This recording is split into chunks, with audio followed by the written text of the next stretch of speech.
Hey, I'm John with Linn Benton Plumbing, and today I want to talk to you about some things that you need to do around your home and property to get your plumbing ready for the winter and the winter elements. This is important because if you don't protect your plumbing from the winter elements, you're going to have problems. And if you have to call a plumber at the most inconvenient time, you're going to pay a premium price. So I want to give you some tips and tricks to get your plumbing ready for the winter so that everything goes smoothly for you.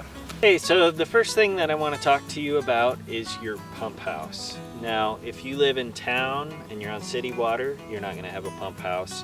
If you live in the country and you're on a private water system, such as the Dumbeck water system, you're not going to have a pump house. If your pump and pressure tank is in your garage, of course you don't have a pump house. However, if you do live in the country and you do have a pump house, this is going to apply to you. The things that we're going to talk about here are only going to be applicable if you live in Western Oregon or Western Washington. If you live somewhere where it gets super cold for extended periods of time, this video really isn't going to apply to you. You're going to have to take greater measures. So the first thing I want to talk to you about today is some of the components in your pump house. The first one is your well casing, which is back here. That's basically a pipe that goes down into the ground that protects your well from groundwater getting in and contaminating it with bacteria or other germs. In this case, our pump is actually a submersible pump, so it is submerged down in the well, so there's very little chance of that freezing. So we're not really concerned about that freezing. It's down in the ground where the temperature is going to stay around 50 degrees year-round, so that's not going to be a problem. Sometimes, if you have a really shallow well, you'll have an above-ground pump, and in that case, you would want to take care to make sure that that doesn't freeze. Our next component that we're going to look at today is going to be our pressure switch, which is right here. That is basically an electrical switch that has water on one side of it that pushes on a diaphragm. That's going to tell your pump when to turn on when the pressure gets low and when to turn off when the pressure gets too high. Next, we're going to look at this little pipe right here, which is the pipe going to your pressure switch. That's very important. Sometimes that can freeze up if you have a really long one, so that's important. The next thing we're going to look at is your pressure gauge, which is right here. That pressure gauge is going to tell you the pressure that your system is running at. The next thing would be your pump T, which is this brass thing right here. You can see it's in a T shape, and that is basically a piece of brass that allows you to plug in all these other components, and it's specifically made for pumps and well houses. The next thing, the blue tank back here, is called your pressure tank. That's a steel tank. It has a rubber diaphragm in it, and it basically holds pressure for your system, and that enables your pump to not have to run all the time.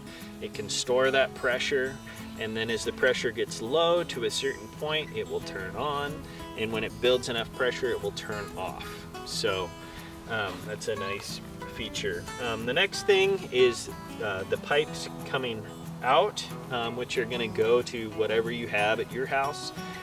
There may be several pipes going out of your pump house. You might have one for your irrigation system, for your house, for your shop. In this case, we just have one pipe going out and serving the property. So if we had a leak somewhere on the property or in the house or wherever, we could just shut it off with this valve, and that would stop the water from running any further.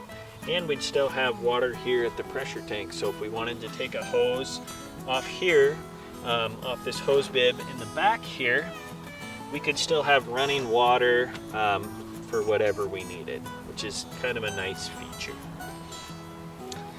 So the next thing I want to talk about is the insulation in the pump house and how we're going to protect the components in the pump house from freezing. So you can insulate the pipes, and that's great. We have some insulation here on our outgoing pipe. The problem with just insulation is insulation just holds in the heat that you have in the pipe already. So if there's no movement and you have an extended cold snap, that heat is eventually going to be drawn out, and then your pipes will freeze, and when they unfreeze they will probably break.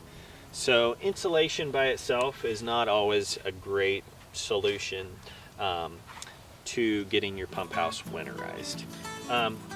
This pump house also has insulation on the outside, so I want to check that there's no super large gaps here in the insulation, and in this case there's not. So by having this insulation, again, it only holds in the heat that's already in the pump house. So another measure that we've taken in this pump house is we put in a light. And in the light, go ahead, take it out here, show you. We have put in a bulb that is actually a heat lamp bulb. And what that does is it puts out heat, just a small amount of heat, into this pump house to replenish the heat that's being drawn out by the elements. You want to make sure that you don't put in a bulb that doesn't put out a lot of heat. I would avoid putting in fluorescent bulbs or LED bulbs. You want a bulb that's going to put out some heat into your pump house, because the purpose of this bulb is to put out enough heat to overcome the cold that could be freezing your pipes. So we want to check and make sure that this bulb is working correctly, because if it's not, and we think it is, we're going to have a real problem. So I'm going to go ahead and plug that into my outlet here, and it works. Now, if for some reason it didn't work, we would want to take a look at our outlet, and if it was a GFCI outlet, we would want to make sure that it was reset and it had power to it, so we could plug in a different light bulb or whatnot. But before we go replacing a bulb, we want to make sure that the outlet is working. Now, I'm going to go ahead and hang this back up.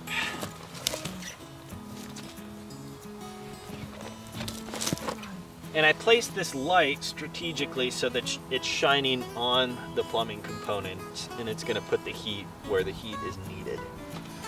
Another feature in this pump house that we have here is this little block. Now, this is called a thermocube. You can buy these on Amazon for about 11 bucks. What this cube does is it will turn on at 35 degrees and complete the circuit from this to this. So it will turn on and off your lamp as needed when the temperature gets below 35 degrees. So you don't have to wake up in the middle of the night, come out and turn on your light when it gets below freezing. You don't even have to think about it. For 11 bucks, done. So that was a very great invention.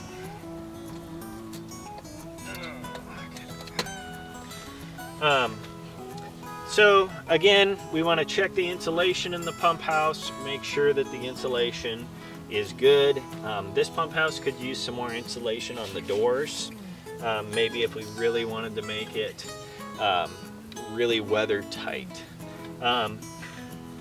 So another thing that we can do to keep our pump house components from freezing would be to keep water running in the house. Unless it gets really super cold out, water isn't going to freeze when it's moving. So keeping a really slow drip on the faucet, maybe a drip every 10 to 30 seconds, is going to be enough movement in the water to keep the pump house components from freezing.